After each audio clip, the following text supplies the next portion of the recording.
The conversation now, what is the boring new age maka, then do program level, the sound level, so there, the period so there, see the sound on my lagi saya desain deh.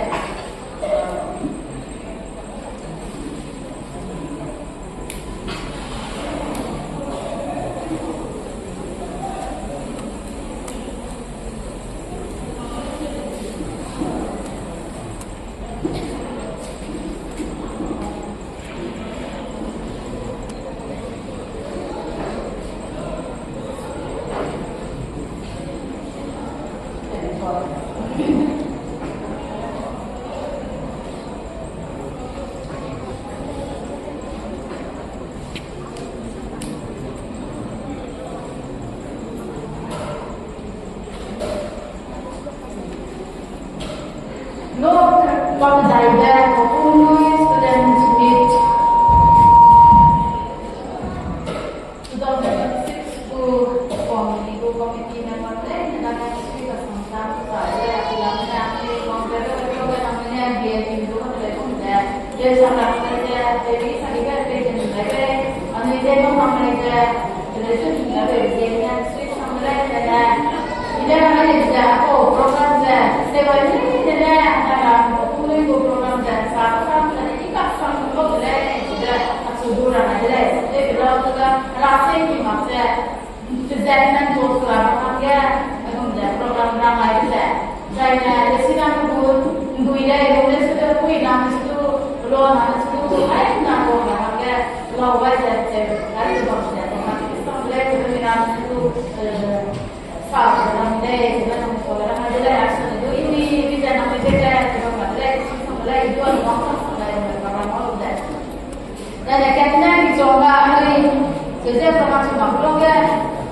punya orang sejak mana dapat kan ramai orang itu kalau anu yang cimele sebab ada ramai orang itu bukan saja karena romia oleh romia asamis pronunciation kan mudah nah romia saja negara station itu romia negara namanya aja bawati kepada jalur bariga bawati Brahmasita jalur bariga 46 kilometer ada jadi namanya somai mana ya namanya kita itu sampai dari koko mereka bawati Jakarta saja juga senai central Amerika dari sana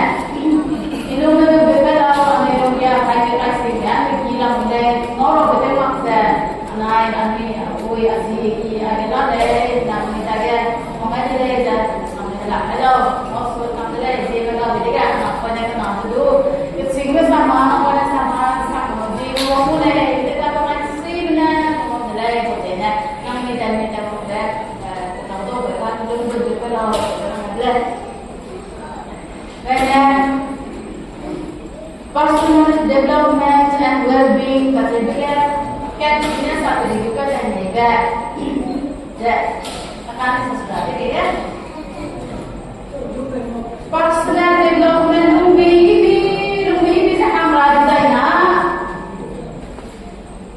pui mi tahu dia jangan pui mi du masih punya mobile angin nama sangle dari sini ada ketika bina ada anu ini pui mi du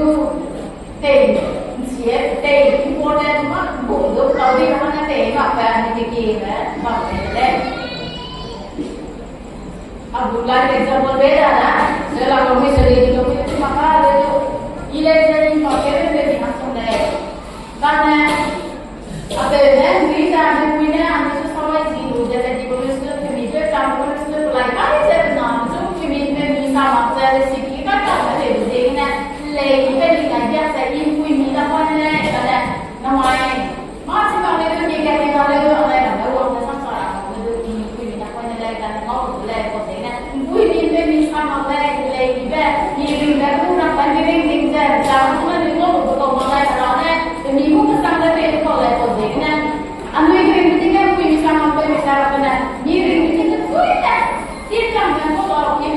sad as going high operator है सिर्फ काफे ले इवन लिंगाई क्या करना क्या नहीं वो ना मत को ले बोलते हैं ना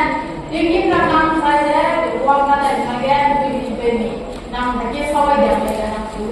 सीधा संगा मतलब है ना भी sama में sama tanpa दे इतना अगले ना दे इतना अगले तो संगा मतलब है बेसिक हो जाए हमें कोई भी तो दे इतना एक समझ ले रहा है सीधा है ना पर्सनल डेवलपमेंट है वेरी हो जाए क्यों भी बोलते society के साथ समझ मॉडल बोले इतना है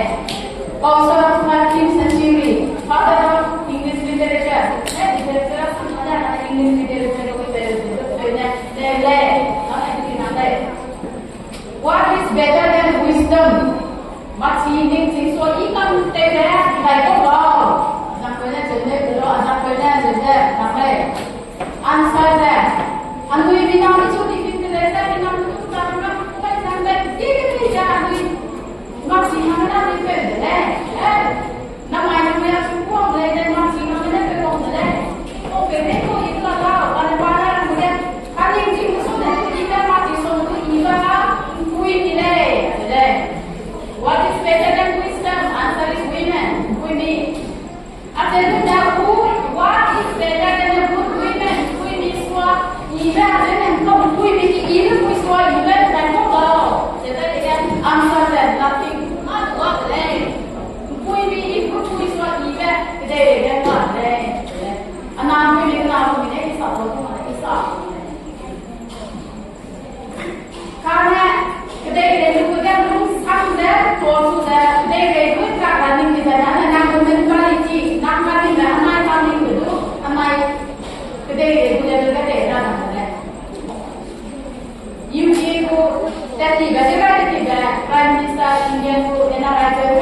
this is all I'm not see that so now to be not there we have how I do that today to me I'm not adopt to the boy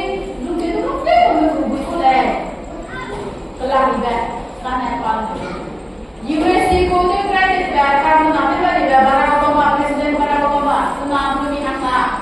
दे देगा तो तेरे कुछ और अरे मैं ना है तो तेरे ने तो यहाँ मालूम है कि वहाँ का माँ तो साथ का दिखते हैं काम में है रोगिया क्या है हम क्या स्वास्थ्य हॉस्पिटल का है बेटा सिंगल है रोगिया एरिया में काम डिस्ट्रिक्ट है जिधर बैठा progressive CM level को इतने में दो दाने ले तो ada gynae specialist है gynae डॉक्टर है कोई नहीं डॉक्टर तो नाम तो नहीं करना मस्त है क्या करना क्या करना ये जैसे माने क्या है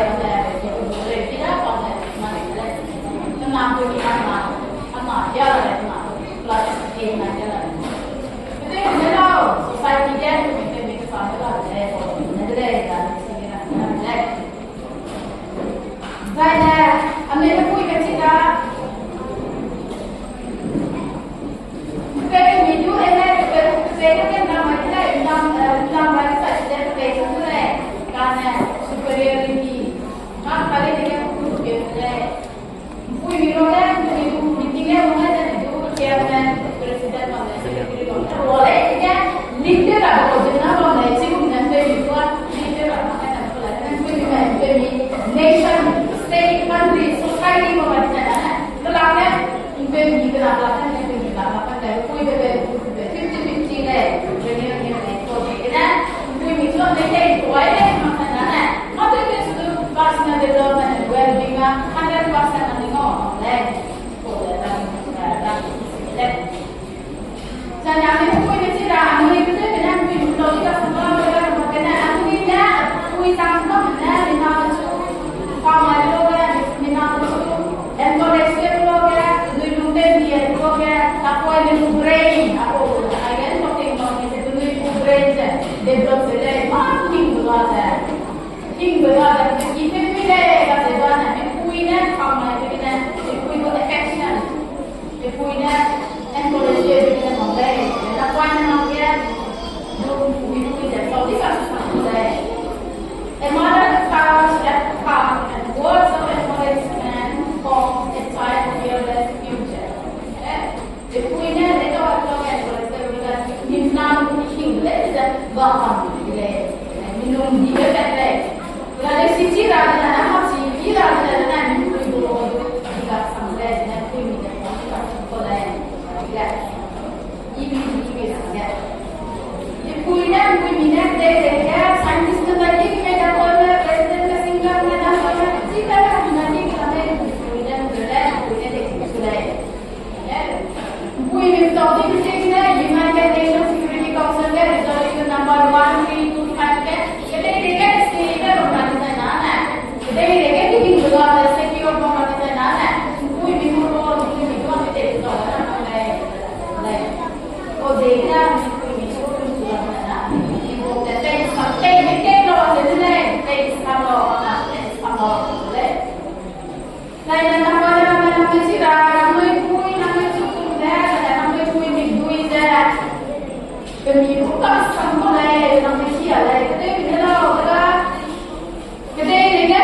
sui namanya kan tinggal jadi minggu tahu dia baru je namanya ni lah sedau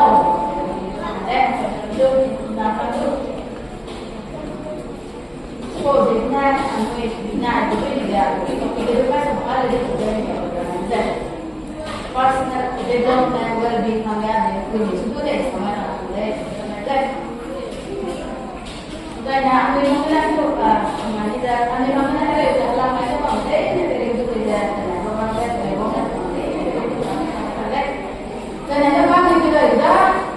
katanya ada kami itu ini masuk ni sebab dia kan ada sebab ada kerana kami itu kita sih kami masuk ni dulu dia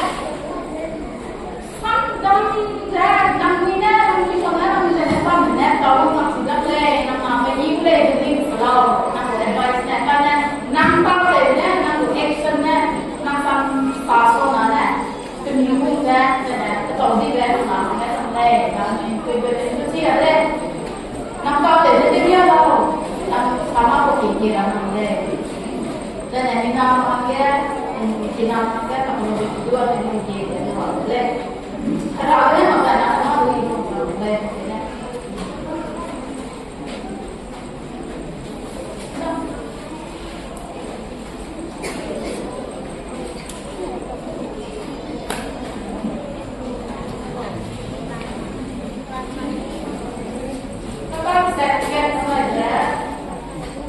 New education policy na kasi kami dito kasi mga itu siapa mau ikut tak pilih ya pilih kami kanan nama dia sini wah foto mobilnya mana jelas itu dia tidak kami nanti saja dapat kerja dia nggak lagi sama ada kalau kita new education policy 2020 ada teacher itu kemana policy itu Lepas sini deh, dia jadi semua itu tidak. Jika self-sufficient life, bukan ada itu sakit tidak. Jadi sini makan itu nak Inggris mana, kan dia sini nak sepeda atau jadi. Dia jadi semua ibu objektif deh. Courses itu kan bukan nak skill development nak lagi sih kan potential potential ni kalau saya ini kalau saya even sekarang kan kui deh kalau saya ini jadi semua dah. Degree के हम कितना है तुम क्या रोए जैसे diploma certificate रोए तो सब दो कोई तुम ना लेकर जैसा सर्टिफिकेट रोए तो सब दो कोई तुम सिर्फ लेकर जैसे ग्रेजुएशन विदाउट वीजा जैसे simple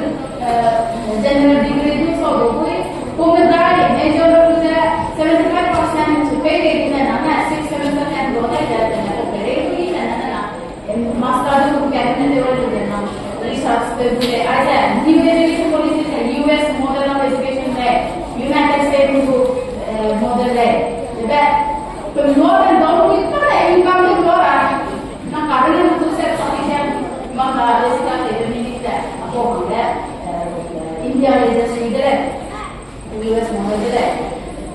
Kemudian bila ada lagi itu karena lak graduate orang yang sempat lah, mungkin orang lah,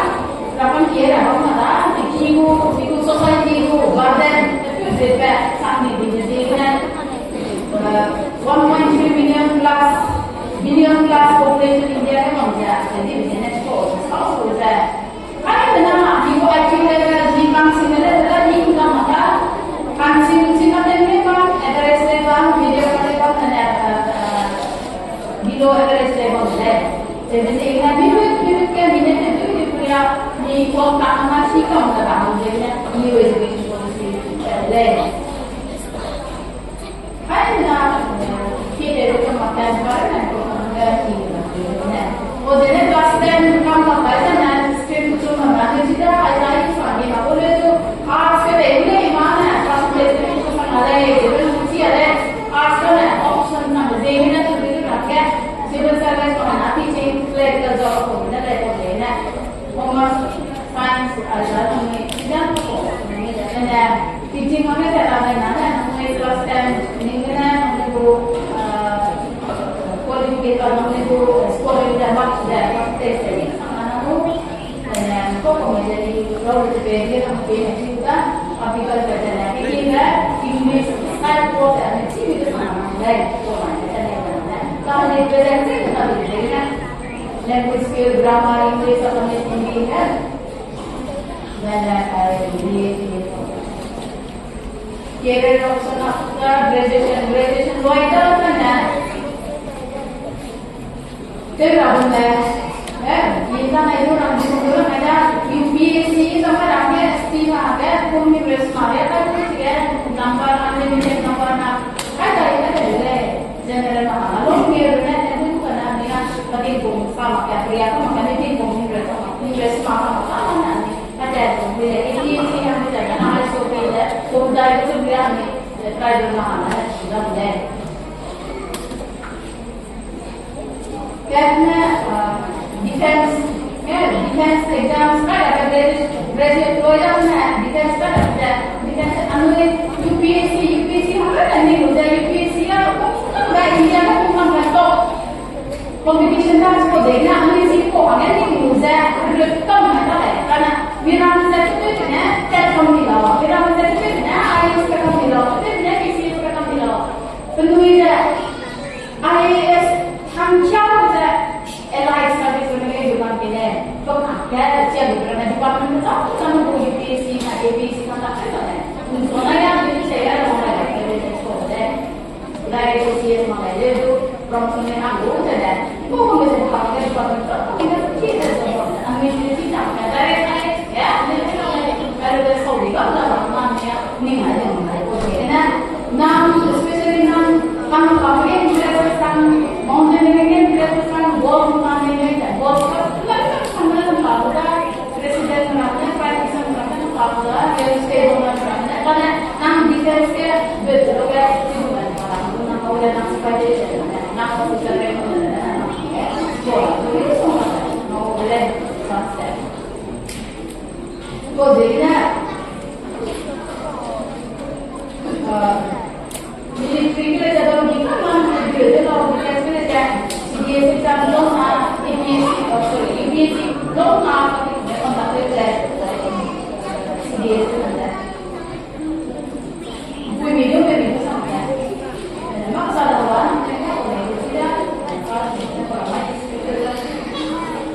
foreign language industrial ITI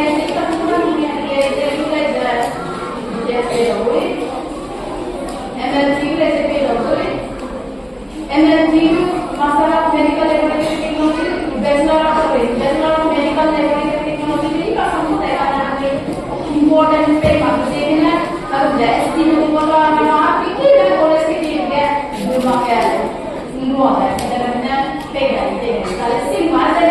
है या वो का नाम तो और हमें ये देखना दुनिया जब दुनिया का सिचुएशन सब से रहने जाना है पता का ब्लैक करना है मगर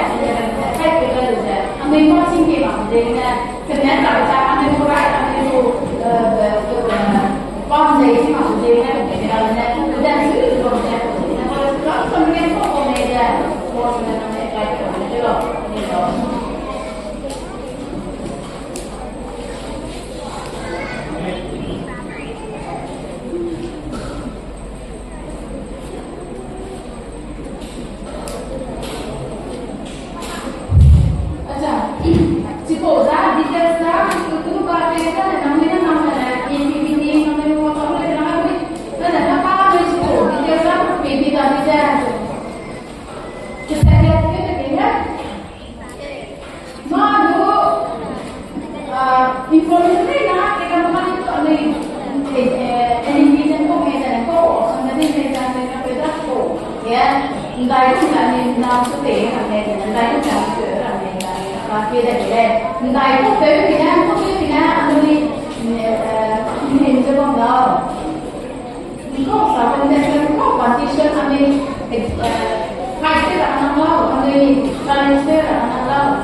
personal development and well-being.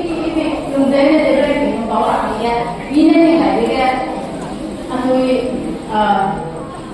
còn tôi mong quay vào là anh nuôi ni terbangkap ni kami lihat ni condition ni circumstances and the feeling that ini kemudian misalnya di sini kan kalau dia ani income 50% काम ना दे ना तो तेरे बिना मेरे को नहीं था हमें Ele sampai kan sia, masih ada 60% mungkin na, si dua blend skill blend, enggak lagi deh. Si pe ada nggak, dia ada sampai kan juga enggak ada, sih gitu deh. Si pe mana itu ada, enggak lagi deh, 60%. Kalau begini 50%. Financial issue sama begini, ini juga 4% deh. Sih gitu deh, kalau nggak kita lagi kan juga percentage kan gitu deh, 4% deh. Lego opportunity ಈಗ ಸ್ಕೂಲ್ಗಳೇ ಬಿಡುಗಡೆ ಕಟ್ಟಿನ ಸ್ಕೂಲ್ ಅಂದ್ರೆ ಬ್ಯಾಂಕಿಂಗ್ ಅಂದ್ರೆ ಅಂದ್ರೆ ಮಾಡ್ತಾರೆ ತುಂಬಾ ಅಂದ್ರೆ ಕಾನ್ಫಿಡೆನ್ಸ್ ಗಳೇ ರಾತ್ರಿ ಮುಗಿಸೋಣ ಈಗ ಮೀಟರ್ ಇದೆ ಈ ಲೋನ್ದೇವೆ ಸಾಮನೆ kimi mile amerika mile amerika nema niko apa yang sama lah kalau buat boleh 1% ni 1% sama kalau deh iya itu makanya ni jadi itu kalau sama orang aja sesuatu tambah betul kalau mudah belum tapi kan singgung ni boleh dari situ si pohon tambah orang ni kalau tapi kalau kita keluar dari mana apa boleh si pohon tambah orang Kemudian, kemudian bisa tengok boleh kalau 1% itu ada. Ada apa? Akhirnya Amerika ni kena dudukkan masih ada ni kan? Ingawa juga sewa juga ada semua ni.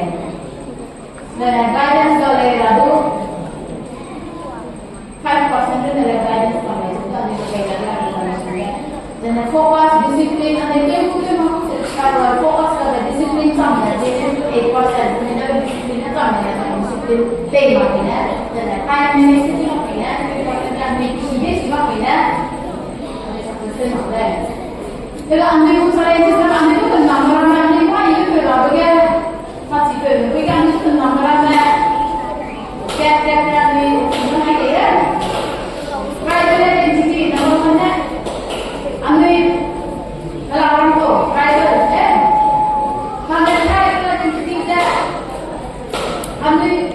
identity that your group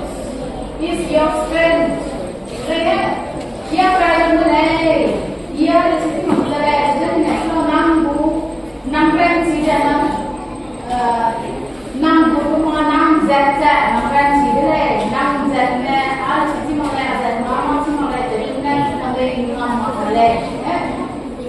Nama mulai. Dan begini sih ni nama ada. Anda berada di siapa? Nama mereka kini bisa sendirian dengan negara seperti ini. Tidak sesuai nak guru, nak identiti, nak kuah, nak kuah, nak jasa, American today, nak take, take power ada. Kalau nak beli boleh, jadi nak cuci beli semua. Nah, andui take cukup take ada. Andui rumah itu kita bisa kamu jadi bisa ambil ket saja. Kalau rumah mesti kamu boleh. Kalau ada kamu boleh, multi packs boleh ni ya, kan boleh.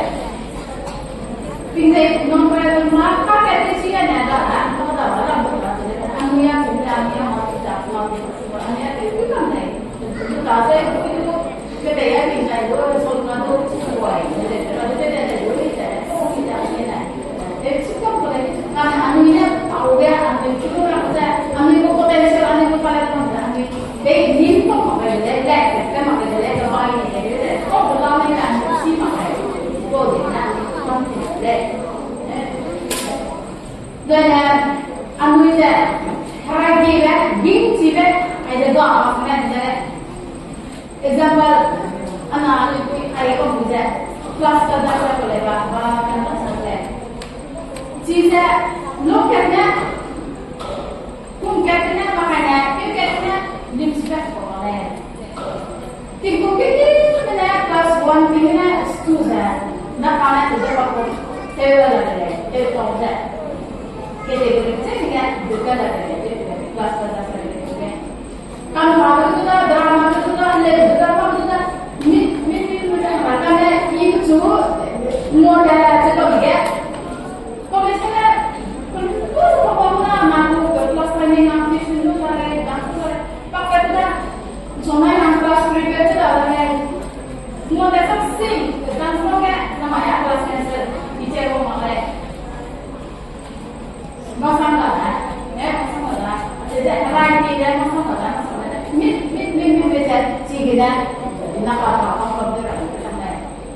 karena anu panas sama mama aku itu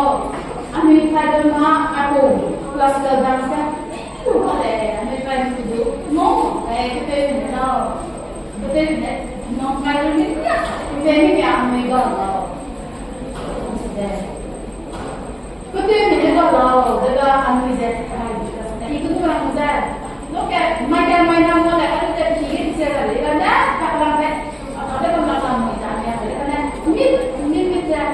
kamu muda anu mai ni orang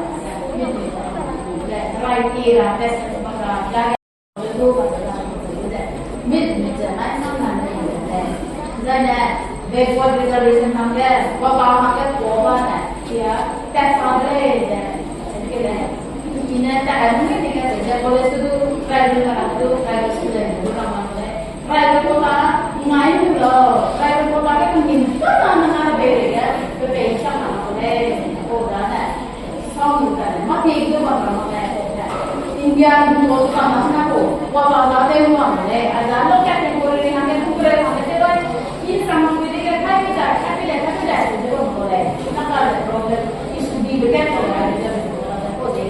aku tuan ni kalau ada yang minta kira, non private itu general program number 1 all India rank macam juga negara, itu bila. Makanya, muka tu private program ni minimum jana, nak apa tu yang betul, nak apa tu. Jadi na, minimum positive mindset, itu lah yang jadi ni jangan ni. Muka ni tu apa jadi ni. So kita juga tu orang ada. Kita juga tak ada dua kita sudah kota orang kita jadi kita tu apa kota ngai tu orang ini orang sini ada.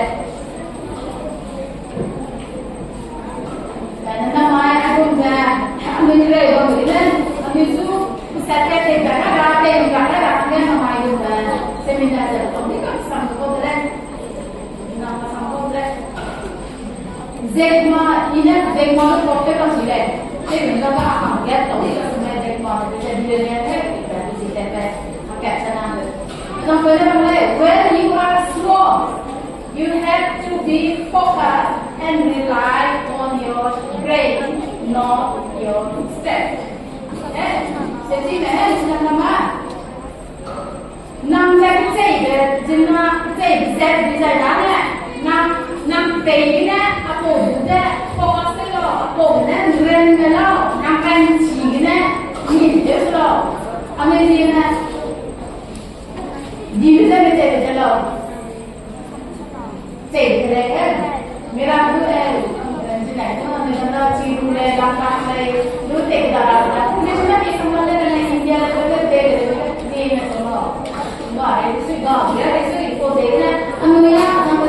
năm bisa bố không được ra thì là nó là 5 nghìn ra là nó là 5 bộ rê 5 phọc cái con tất cả các cụ này nó bằng răng chỉ cái face lo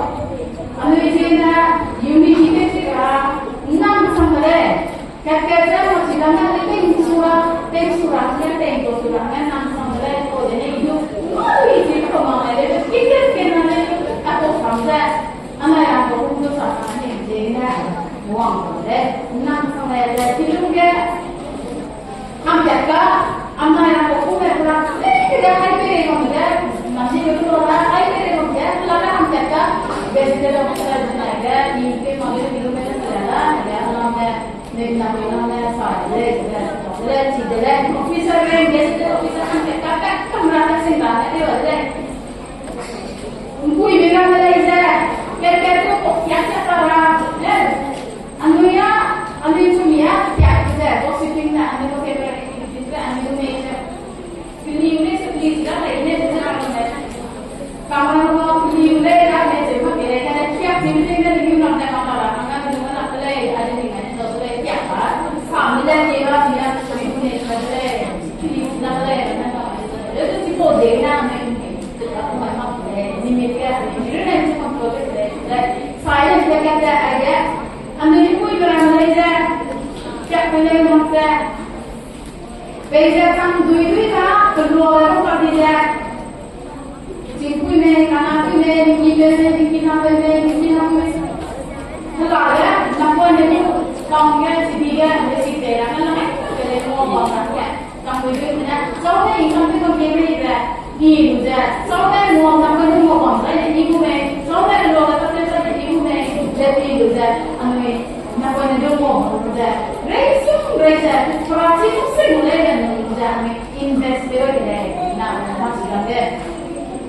Makanya lama benar tu ame sama le. Kerja sambil mah, kerja jangan kau itu foundation sendiri kau boleh, sehingga kamu boleh. Aku ini pada mana aku ini tak boleh, aku ini dulu rekam PT di sekolah le, itu jangan kayak itu sama boleh. Memang itu di mana, di sekolah le itu sama boleh, karena kamu juga mana, kamu dulu kira mana, dokter saya, kamu yang tu sih, kamu mau boleh, belum. Keluar nama ini, kamu ni, juga, dia मेरा से निको डिनोमिनेशन की मात्रा में वन करोड़ कोई तो है लेकिन क्या करोड़ ना ते मैंने ला उसका जिसु हुए क्या माने जो इसको हुए क्या माने जो तेरा हुए क्या माने जो लौरा मतलब है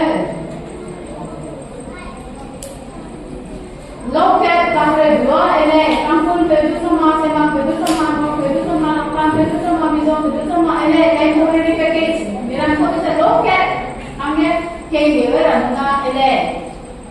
मेरा से लोग इधर है वहाँ में वो दूल्हे सवाई दूल्हे है खाना नाम फूड सर्विस पे उसमें है नाम सूप माँ इधर काम से है उसमें है मेरा मुझे तो देखना मिजाजnya zaman बहुत कम है ब्रेक ने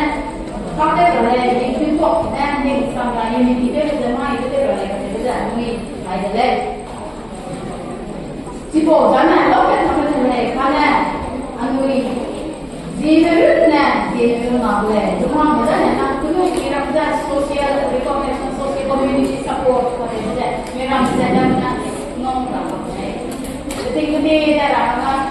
misalnya kita mau boleh kuat mana dia kita mau boleh kuat ni kasih sama masih dalam kalau kita ada tuan ni tesi lah mereka kena denomination masih kita asasnya agak lama apa jangan cari dia kita apa leh dia sini sama kita nama leh saja sini kan kalau saya tidak kami nam denai nam bu rakam Mong kapgel bunda le, rasa bandang sing le, nam teu tu kita kan kita terale, nam semua kita ni semua kita ni kan kita terale, rasa ni orang ni belum kita le, ada satu kita le, satu kita ni kering memang kita le, kerana tinggal mana nak kerana rasa kita le, ambil society kan, ambil zaman dulu kita orang saya na, zat Nena bisa juga sudah mengenai unity juga sih kan dengan apa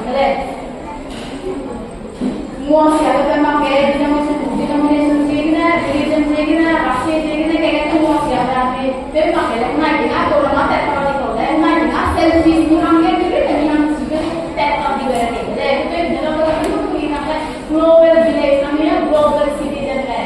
Hukumnya dia binti sebenarnya sudah global citizen lah. Amerika में लोग रहते हैं कोई क्या नहीं मिलता है कोई भी चाहे डिनोमिनेशन में ना रास्ते में ना स्टेट फंड से ना नेट लॉ फंड से ना नेट क्या क्या लोग वहाँ कर सकते हैं जैसे कि आप लोग चाहे ना या स्पोर्ट में पेपर लुंगी हम करते हैं और बात संस्कृत से बात को सब हम लोग है अगर मैं वो है अच्छी कंजो में आगे इसका ले लुकी mua đây thì mua bằng sản đấy đây rút tuổi đây là mình ở đây thì mua hàng tôi sẽ làm đây nó lồng đây terasi kita sisi siapa pun aku leh na Amerika pergi ke mau pergi mira itu kita malah mau pergi ke kita boleh mua siapa ni terasi kita ada di mana sih apa nak mira leh na lensi lagi mak lagi nukri lagi di sana na azatna Anuia apa sebab oh dan negara sama. Sosial tahu dia jalan sini, orang ada oh nak ada. Mungkin mau saya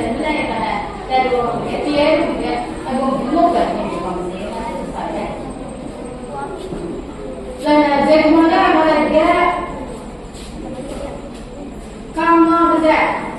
kita bilang boleh boleh loket akhirnya kamu apa betul boleh karena itu kan dia betul boleh boleh kamu apa nam loket hanya betul saja nak pokok ni kalau ada nam itu debat debat saja betul kan nam betul boleh ni People don't say very much about that. Don't say they were mana. No say they were mana. Don't know mana. At a great deal of some delay that you can start talk better than personal development, well-being. One may be people on the main net. People who is not an American. One may know. Nana come out the soil of the Diana. Success may not to soil day. Nana come out the so phép cái là cái nó là nó này cơn ngòm ra được vì cái này nó cũng số phép cái là cái lên không phải nó học nó cũng bị nhiều không phải là học lên success là secret of success là mình hết mà chỉ là không mà cái vậy là cái quả mẫu của cái về cái vui là mình vui đây là không mà cái quả mẫu của cái về cái chỉ là vui là vui đây không vui đây cái đây là chỉ mà cái successful people today kami pun di dalam today semua kan day kemudian sudi day kamu dah minum ini boleh kita ni kalau kita ini pun some the same excuses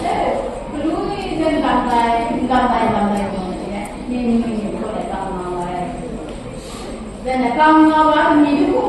không có lệ, bây giờ nó có năng lượng future để không phải là có lệ năng lượng này. Sorry, excuses các ăn đầm ra, vì số những đồ học phải luôn chỗ đầm ra, không đầm ra, cô dễ nghe sẽ chân đầm mà này, vì mình không phát sinh cái lệ để nó là năng lượng future năng bright, những cái sang bên mà đầm ra, cái vật không được lệ không này. Thế là anh nuôi mình cái lệ, đại biết mình có thể mình ăn nuôi success mana? Ane condition that no after last year May lumayan ako kung hindi kikiwala ko kami sinedumang kaya sa kaya kami sinedumang kami mabili na success na ane kami so na kami mabili na hindi ka kaya kami mabili na hindi ka parang kamu punya legitimasi yang itu society ke, tapi kita katanya kamu nanti seperti mana, itu kata kui kata nam suliga ni kita nak siapa dua orang tu nak kamu sampai semua dah kan ni mana. Dan kita ambil nam dah, kita lega confidence itu kita ambil itu ni saya sampai tahu apa dia Tipo dah ni kami juga kita lihat Martin sorry Nelson Mandela kan kedua juga macam Shin bukan lagi kita kau macam Shin bah di mana pun ada memang ni bukti pun ada semua Shin ni ada kan Shin tu outstanding kita that cover itu kita kepit drop kalau kita tidak berbeza karena berbeza itu him betul boleh bukan sama berbeza pakai malam ni karena him dan dulu berbeza karena dan confidence ame itu orang dia ame him betul ada confidence maka tadi kan belum ditahu siapa mati sana saya kuat sih ni namanya kita boleh ni pun kuat ngai so ni pun kuat sih ni lah mesin detektif Mira, baik kerja kan itu ingin sekian ada kerja apa pun kerja lah, yang sedikit kerja lah. Lalu saya buat ini buat dia sama rumah, asal misalnya si Mira senang deh. Asal misalnya si mak kerja UPC ke selektif mana deh. Nak kita juga mau nak kami je. Nah, selalu si mak kerja ini pewai mana deh, pewai mau deh. Lúc sinh ra là cái rồi mình còn phải phê vậy đó, mau về có thể nhá, tôi biết tất cả, anh ơi, cái gì là ở đây, xin gì cái sao ở đây, tất cả, 2026 là 4 July cái này,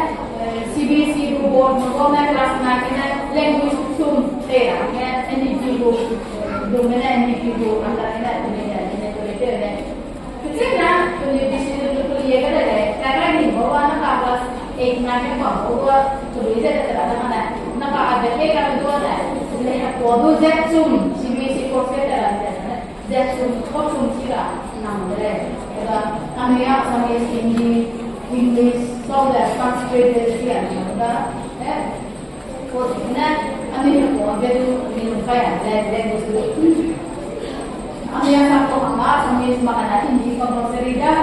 hindi secret ko degna din lamay makra receiver masul sa kya lira sa lira newsletter king lira tado pi maka anna ba sige mo ka te ya pi resa ka translated ka ba na ba ko degna sise pala Jadi kan, kami ibu sama ini sekarang ignorance of time management, lack of determination, ini jangan fokus, sih fokus saja. Sampai dah, benar sampai dah mana, kan jangan ini sih mana, anda ignore kan saja, kerja. Karena sih saya bingung macam tahu tu nak rampang nak pergi, kau mesti, anak ibu kau mesti beri, juga ada, saya ini jangan kita orang lain, kerana itu rampang tu, aku pakai, kau beri Namui loan single bangana substance abuse है फिर साका मने में होते हैं इसमें मोबाइल में हजार साका मने में है फिर साका मने में है किसी में से तो मतलब मोन कोई भी ना कर ले है मोबाइल के जैसे बंद ना कोई काम नहीं दे फिर साका मने में के चीजें गानी तो होता है मोबाइल के जैसे क्या मतलब है हो जाएगा तो के बिना मुझे को बिना किसी हुआ चलो सबसे लेते तो के बिना हमें ड्रिंक तो नहीं होगा समझा है मी को सोसाइटी में मिजाज में दुआ लगता है के बिना हमें पे ये इवन लोग है ये मगर मेरे के लोग हैं वो मेरे के जब हम हो रहा है समझ के पर आप लोग ओएसपी नरांगा दीवान हो गया अमेजिंग में नारा हो गया हम ड्रग्स के समझले Nang mire jumle mana unai mana ya ame chi mira kina me na sute sulo ya raso unai ame jiwa rang ya na raso ke samne na to ine na na kumre le ni ke le teka ko be bina ame ko ni le tin ida ku be ne tu kana ne ke pe ka ma be da ko be bina ko ya se ni la la ne ke ni ko so ma na ko se ni le ja na da ma ke ka di ke te ko ya ते हम नहीं मैं हीरे जब मैं मंचा लाऊं खाना ले साउ के लिए मिस्टेक मारना साउ ते वो मारना anyone who has never made a mistake has never tried anything new I don't understand ना ya ni के ते वो ना को bring के ते वो ना को ना अच्छी ले ना को नहीं mistake ते लोग समझ ले ले तो चीज़ ना लग मारा वो तो ना 90% ना cooperation ये हिदायत नाम के हिदायत सियाव ने केला लेते ना है नाम सबसे निब्यूस के लेते हैं लेते ना चलिए ऊपर देते हैं हाँ जो सियाव का है सुधार और इसको सुधार हमारे यहाँ लेते हैं किधर क्या कोई किस वाले king राजू का है दूसरी को बात तो है तेरे को संभाले किधर king उसे सौदरावा तुम वाले चीज़ से ना है competitor नाम बुका नहीं है nam solo set ku nam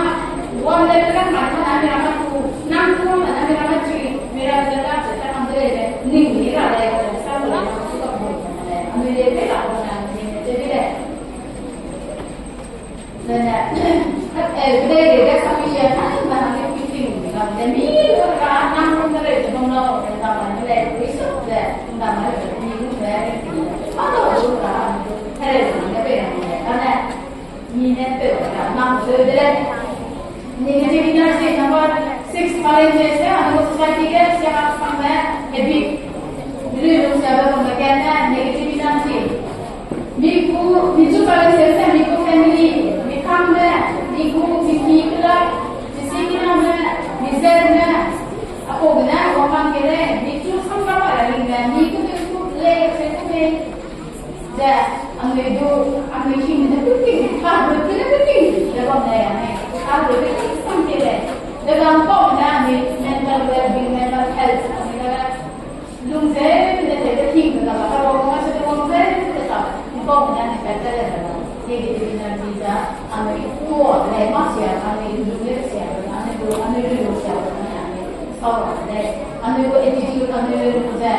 Dua orang jadi kita enam saya mana tinggalnya enam tu tengah dua leh dan sini enam dia mana enam dia kan kecil enam dia mana tinggalnya tu mit enam tu sakit boleh dua sini ada kalau TV dengan enam tu dah leh dan sini tu dah enam saya tu kita mana enam masih beda saya ikut tu dah saya ikut tu dah Karena mereka lorang saya perlukan dengan untuk penguat itu kedai dalam nama itu dia ni nak penguat sampai berapa mana kedai dalam tu nak mungkin boleh sendiri dah di kata negara orang ni masih siapa sama dia orang macam boleh masih ni rumah jadi tu masih ni rumah sendiri tu boleh boleh nak ni rumah tu ada ni Misui jangan terlalu lumbi kita kabar yang berbawa dalam makan dan problem orang kita mulai problem mana apa kamu mulai problem itu lain deal di mana yang lain dia problem kamu dulu cara dan tahu solution tu jadi tu ada sih dia mulai dan decision semua ni orang yang decision semua ni bila nak buat challenge kita deh Contoh, namanya, macam boleh, ini loh, nam like ni je, nam sekolah ni, macam boleh, nam novel ni deh, oh, dah sama deh, challenge ni dah sama deh, nam reading ni, nam saya tak pernah tahu apa decision buat deh, oh deh, ni mana ni deh, ni misi deh, fokus tu deh, anu ni, Mindu even the mechanic pay me coming laser to me that personal development and well-being look at that well-being the personality maintain to every mechanic come to brain personal development come to wisdom come to take full mango come to Kalau juga pada sahabat itu juga ningsing modal, nang leg modal, sebelum sudah tengah aja masih minum untuk dimana nuri si minta dollar leg, mama lagi tiga minum lagi saya, apa dah jadi nak ning leg, dan dalam dia soalnya jadi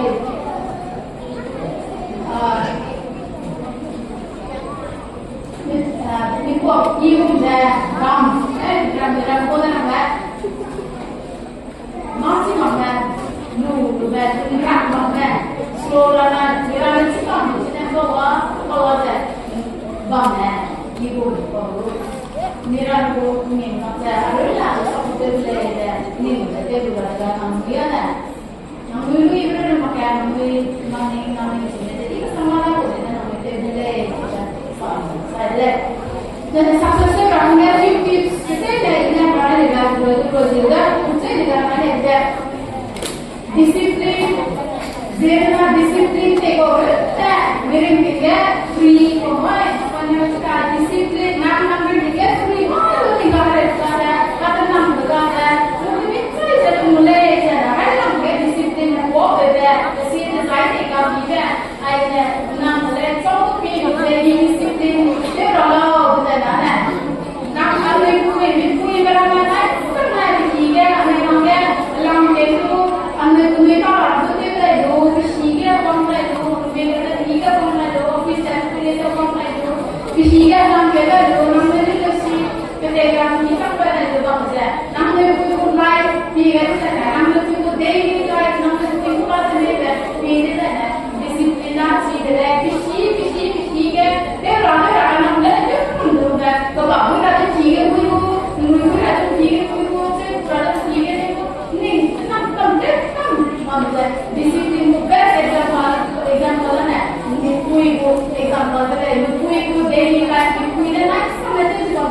Disiplin example disiplin itu kalau orang pikir yang finance disiplin yang sampai ni, nanti minta itu dan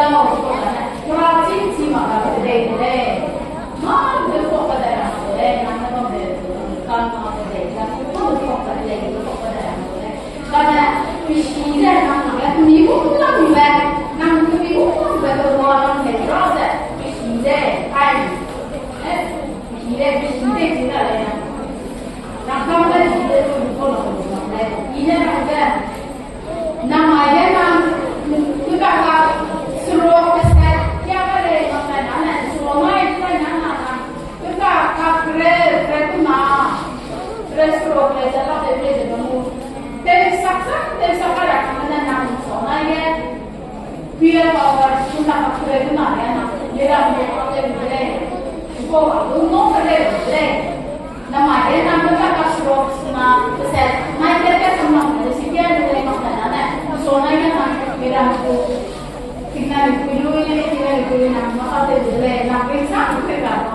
Nunggu kita rasa pada nama kita nama buku nama hotel ni buku weekend dia orang mana nama ada pakai nama boleh. Mai dia boleh. Cô để làm gì đấy để nhận đấy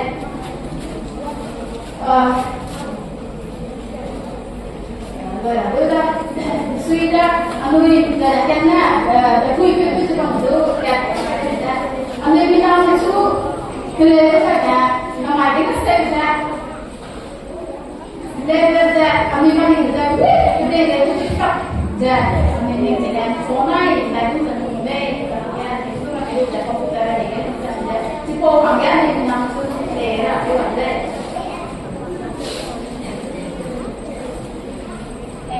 đây là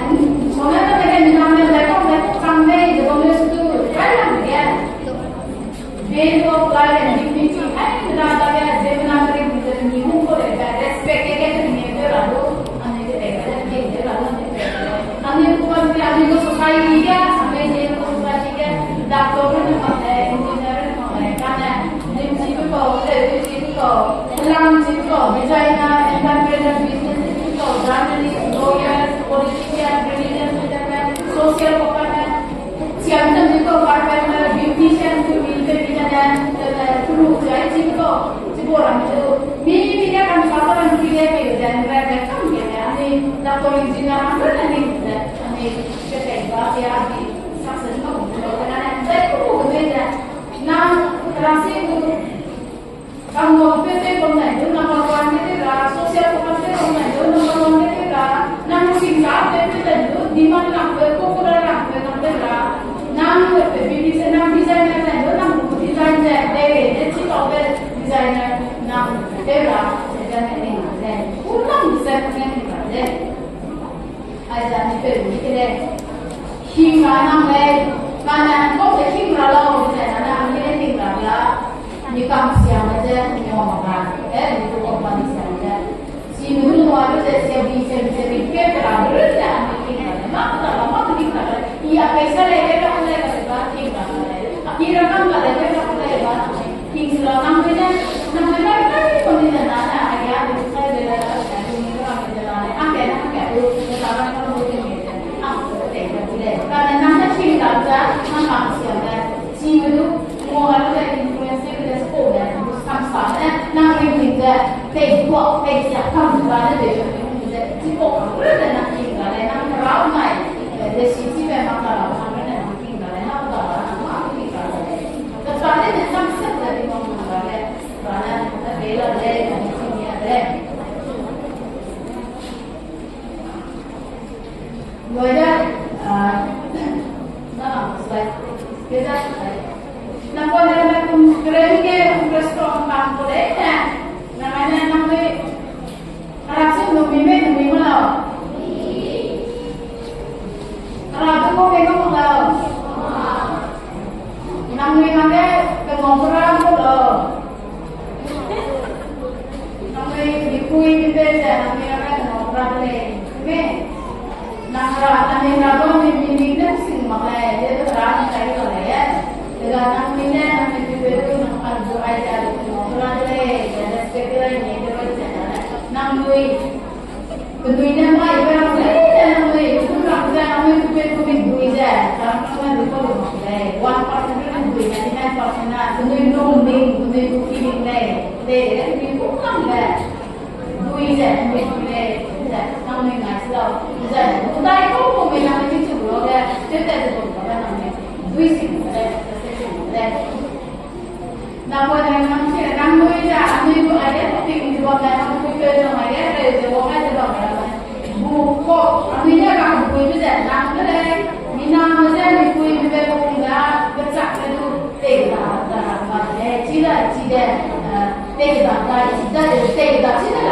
tidak minam ada dalam sini ada. Anu ini itu anu ini dia punya macam dia pun ngomong dengan nama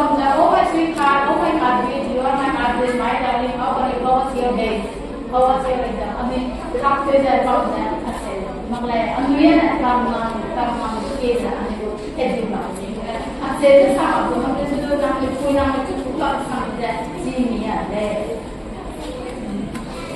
Jadi kami itu sukses kerana kami itu, tapi ayat sukses kerana kami mampu mengulang tahun dah, apa. Kita memang sangat nama dia ayat sudah kita menentukan kita naik ayat dalam buku kita nama itu apa kita malu kita sampai nah boleh nama ayat sesi dia boleh ya nama apa kalau sesi dia boleh sesi kita nama itu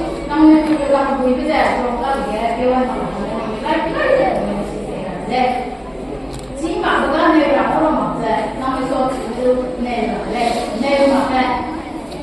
kini mari saja anda itu siapa sampai anda belajar itu anda kini jadi itu siapa sampai itu nih berapa kerja mana kerja siapa sampai jadi kalau kerja aku orang mana dah digira deh biar aku siapa orang mau dulu karena tinggal karena mana ini rasa dah ngam dah mana ini rasa ni mana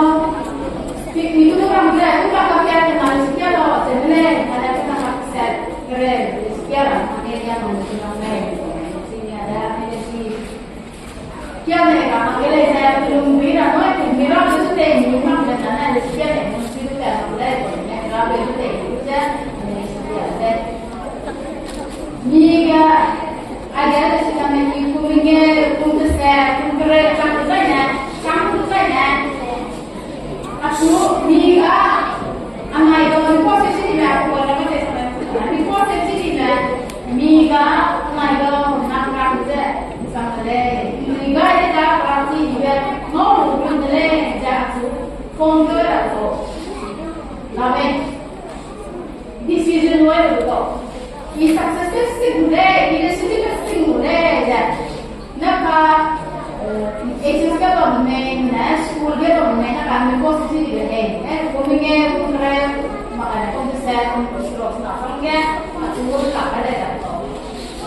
बात है मैं बात कर रहा हमने वो डिसीजन हुआ है तो अभी ये टेस्टिंग हो रहा है ये टेस्टिंग हो रहा है ना मैंने फोन पे पकड़ा है वो मैसेज पे पकड़ा है success itu juga nak juga ada deh itu lah kaki makan nak juga kaki apa namanya apa sukses makan itu iya saya makan namanya ni ada loh ini saya ada orang sila mulai kerana dia ada paling ada kalau ini namanya sih dia ini kau tu ni deh Indonesia kita ni masalah ni kau boleh sih biru dia je namanya apa je namanya mati makanya ini namanya apa itu interaksi itu ada orang yang bisa boleh aku decision sewa namanya itu ni jika mana juga terkait dengan orang jadi itu namanya boleh namanya apa itu namanya mana sewa ini orang pun jadi ini orang ada sewa ini boleh loh, ya bisa boleh nih, gue yang itu berasa, gue rasa, itu pun menggunakan gue satu sekarang, dia kasih mulai dan aku sudah decision kita melakukan beberapa ini boleh, kalau kita dari sana mulai ada contohnya sih kalau kita mengenai buku itu kita Malaysia. Hanya prima ya, demi hanya personal development lah, hanya meaningless. Kenapa saya prima bawa deh? Itu dengan tahu. Nanti ni kalau semua nak sama macam apa, itu dia kata saya nak personal development deh, nak bini nak terus deh. Kui macam mana sama tu dia cakap baik deh. Kui dia mau deh, lain dia nak ada cakap personal development deh. Dia personal development mana basic nama dia macam ni.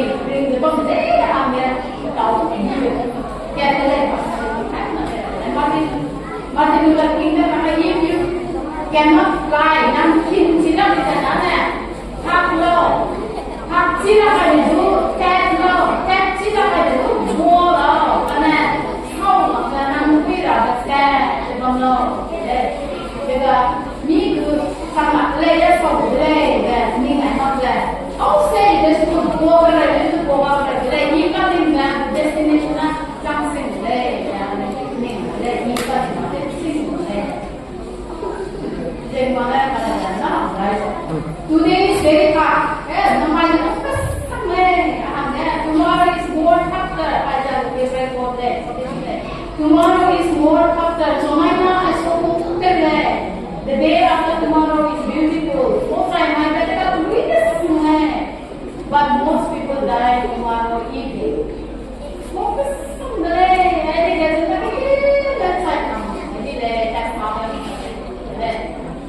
Success से राजा जाना ना माइकों के सामने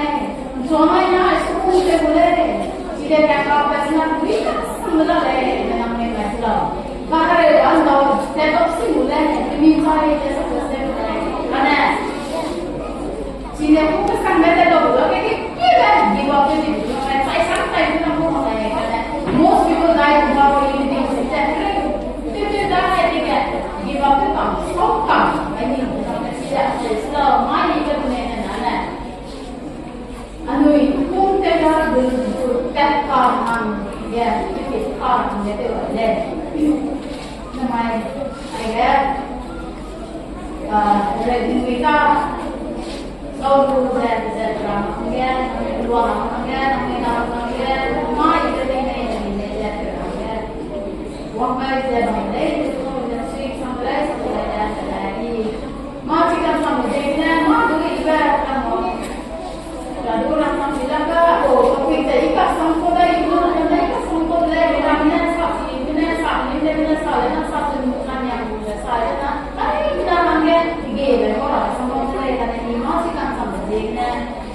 sampai ini sangkut dah, boleh sampai ngomong lagi, kalau ini sampai baik sama mana boleh. Boleh jadi kita bikin ngomong lagi. Lakai saat dia di dalam siapa sahaja yang berkontak dengan ada uang sama mungkin namanya ni dari dulu dah ini berapa namanya terang juga mulai namanya tinggal tinggal orang ada mana nama dia jika kita itu tahu dia sahaja di berkontak ada dalam fokus nama tinggal sahaja tidak pun tua saja karena dia I saw the little camel very oxygen sampai dan kita ambil dalam rumah cuma orang tanya kemana pasal ini dia punya lalu dari punya dari itu dia dari mana itu sih nak ambil nama rumah kita sama